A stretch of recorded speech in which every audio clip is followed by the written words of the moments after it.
Welcome to T21Mom. Hi friends, it's Mary, mom to Ainsley, who has Down syndrome and also the dual diagnosis of autism. And welcome to the T21Mom podcast. And this is episode 115. Do you ever worry about your child having friends, like actual friends?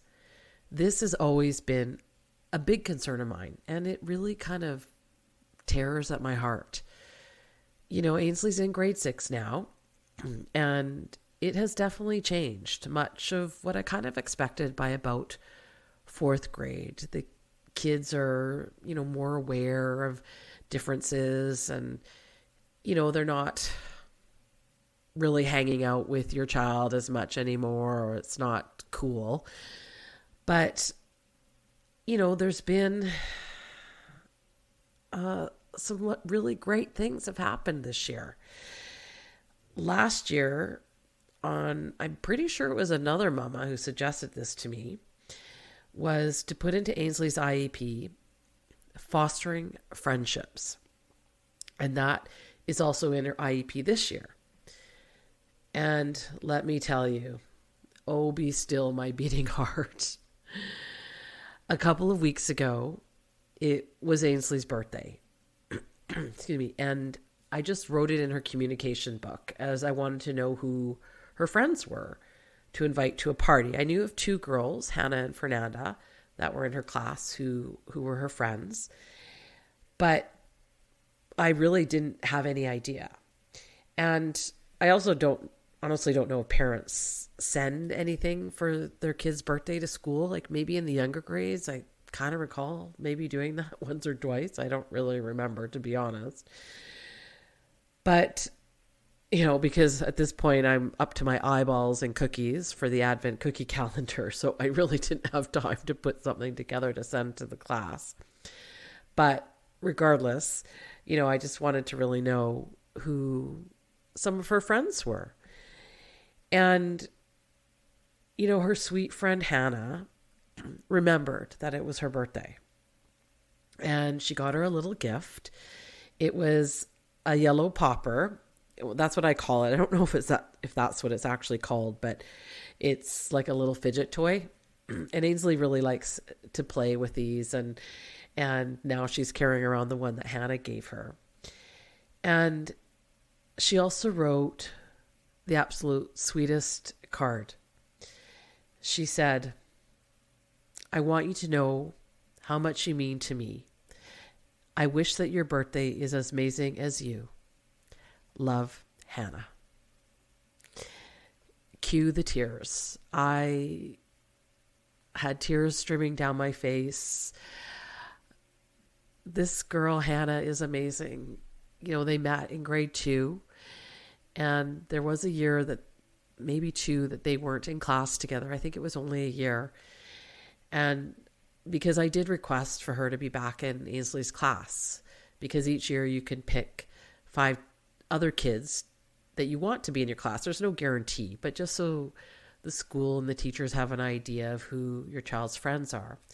And I asked for Hannah to be in her class. I said, it's her only friend, so please make it work. And so Hannah has been in her class this year and last year.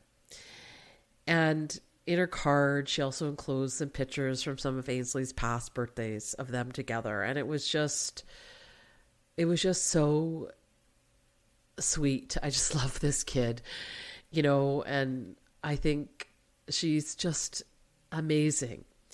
And Ainsley's EA, he always writes like at least a page every day in her communication book, sometimes more. I've gotten 3 pages sometimes, and it's fantastic. And he always writes funny little things that have happened during the day, and I love hearing those things. But he actually wrote on a separate piece of paper, and I'll read to you what he wrote.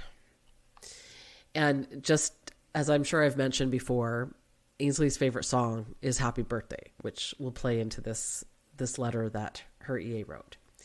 It says, "Happy birthday, Ainsley." Her classmates sang to her. They're so sweet. It was fun for them to sing happy birthday to her, for a change. And one child asked, Mr. Larocque, can I be one of Ainsley's friends? Me, yes, of course. You don't have to ask. You can just be friends. And the classmate said, I know, but could you write my name in her book? And her EA said, oh, yes, of course. Context for this story, as he wrote, I wouldn't just write anyone's name in Ainsley's communication book in response to your question about her friends, unless they verbally told me that they consider themselves to be friends with Ainsley. So those names, plus Royam, all told us and prove on a daily basis that they are good friends with Ainsley. During silent reading, Audrina made a small card for others to sign. She'll read it to Ainsley before they go to gym. Sigh again. I'm not crying. You're crying. She is so loved. Honestly, these were the best gifts ever. Just reading that, it brings tears to my eyes. It just makes me so happy that these kids want to be Ainsley's friend. And this one child, it was important to her to have her name in Ainsley's book. And, you know, it was from putting that in her IEP, fostering friendships. And it is happening. And like I said, I'll be framing that letter from her EA. I even already bought a frame for it.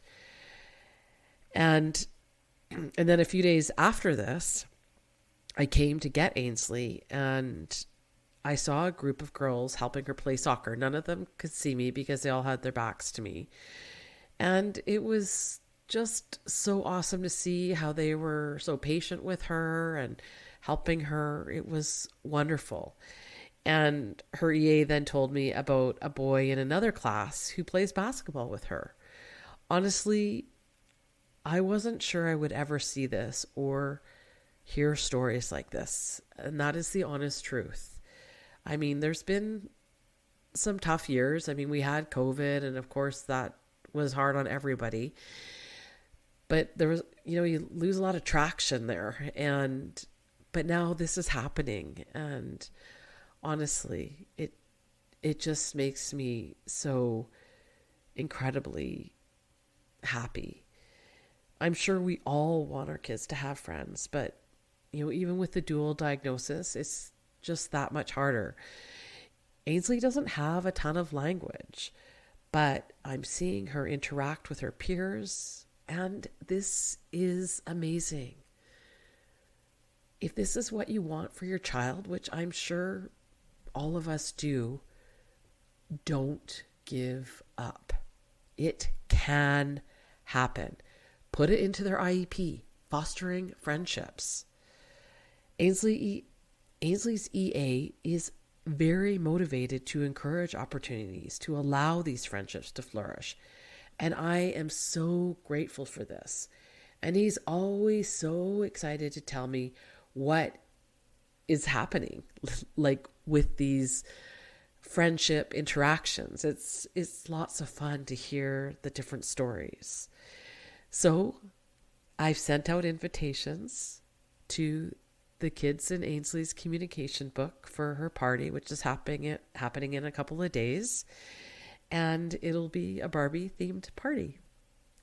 I'll post pictures for sure. And, to keep on par with what I do normally with cookies is we'll of course decorate cookies. I got some cute Barbie cookie cutters, the silhouette and some high-heeled shoes. So I'm sure that will be fun. And of course we'll eat pink cake, and there'll be lots of pink. I even managed to score a Barbie kind of photo booth box. So I'm sure it'll be lots of fun. And, my heart is just so happy. I never thought this would really be possible. And, along comes this one young girl, Hannah, and she's been amazing. And I think that's kind of paved the road with these other kids, that they see that it's okay to be friends with somebody who's different. And, you know, at the beginning of the school year, and I think I've mentioned this before, is Ainsley's teacher had called me, and she told me that when she was putting her class together, the first thing she did was look at who was Ainsley's positive role models. And obviously Hannah and another girl were those two kids that she built the class around. And since that time, she has told me that this is a pretty amazing class. And, you know, with everything that I'm seeing, I would say it is. Yes, indeed. It is an amazing class. So thanks for listening to the T21Mom podcast. If you enjoy the show, please leave a little review so we can be more searchable to others in the Down syndrome community. It's really easy. You can just go to my website at T21Mom.com, and there is a link there where you can leave a little review. So keep on loving on your rocking kiddos, and I'll see you next time.